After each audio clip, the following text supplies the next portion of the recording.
how to connect EA to Epic Games.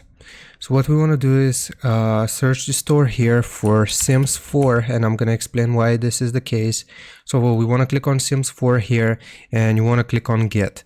Now this game is free, but basically once we get it, we will go to our library here. As you can see, I just got this game and it says install. Now once we click on install, you can do this with any EA game that you want. But basically after we have done this, it will show this. Please wait while we install the partner application.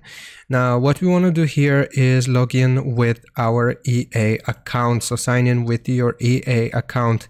Sign in to your EA account to link with Epic Games. This lets you play your Epic Games account, or lets you use your Epic Games account to access EA services. Your EA account can only link to one Epic Games account. So basically after we have typed out our EA account info here, we will just click on sign in, and this will link Epic Games to EA, and that's how you do it. I really hope this helps you out. Make sure you leave a like and sub, and I'll see you next time.